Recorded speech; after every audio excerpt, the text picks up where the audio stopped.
السلام علیکم، welcome two diabetes and Ramzan series. آج ہم فائنل ایپیسوڈ کریں گے جو کہ ریسٹ آف میڈیکیشن ہمارے پاس رہتی ہے ان کو کس طرح ایڈجسٹ کیا جائے۔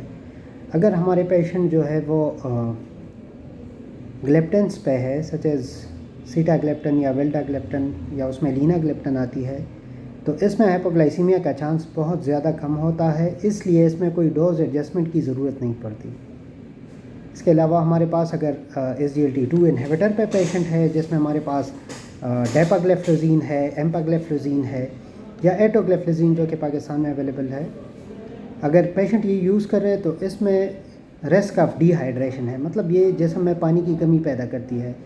تو ان پیشنٹ میں جن میں CKD ہے یا آلریڈی ایلڈرلی لوگ ہے یا جو ہے ان میں ایڈیکویٹلی اپنا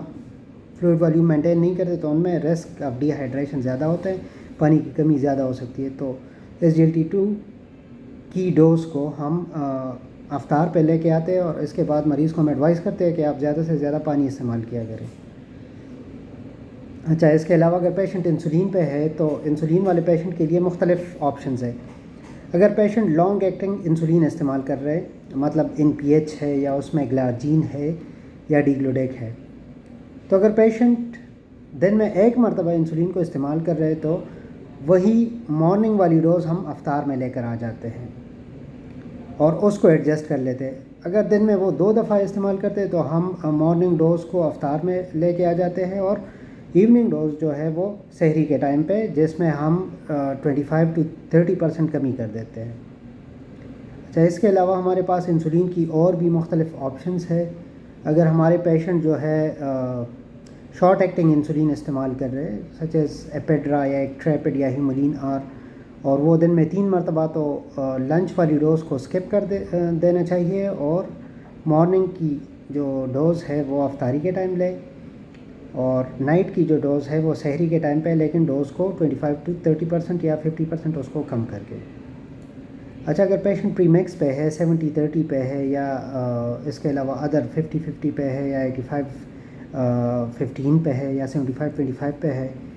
تو پری میکس انسولین کے لیے یہ ضروری ہے کہ اگر پیشنٹ دن میں ایک مرتبہ لے رہے تو مارننگ والی ڈوز کو ہم افطار میں لے کر آ جاتے ہیں۔ اگر یہ BD لے رہے دن میں 2 مرتبہ تو مارننگ ڈوز کو ہم افطار میں لے کر آ جاتے ہیں اور ایوننگ ڈوز کو جو ہے ہم سحری کے ٹائم پہ لے کے جاتے ہیں اور اس میں 25 to 50% اس میں ہم کمی کر دیتے ہیں تاکہ ہائپوگلائسیمیا کا رسک نہ ہو۔ اچھا، اگر دن میں 3 مرتبہ پری میکس استعمال کر رہے ہیں تو ان پیشنٹ کے لیے یہ ایڈوائس ہے کہ لنچ والا جو ڈوز ہے اس کو اسکپ کریں اور باقی سیم جو 2 ٹائم استعمال کر رہے پری میکس انسولین، اسی طرح ایڈجسٹمنٹ ہو جاتی ہے پری میکس انسولین کی۔ اس کے ساتھ ہی ہمارا ڈائبٹیز اینڈ رمضان سیریز اختتام کو پہنچتا ہے۔ ہوپ فلی کہ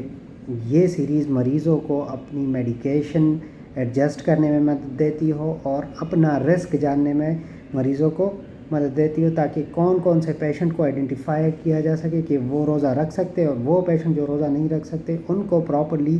پری رمضان اسسمنٹ کے ذریعے کاؤنسل کیا جائے۔ تھینک یو سو مچ، جزاک اللہ خیر۔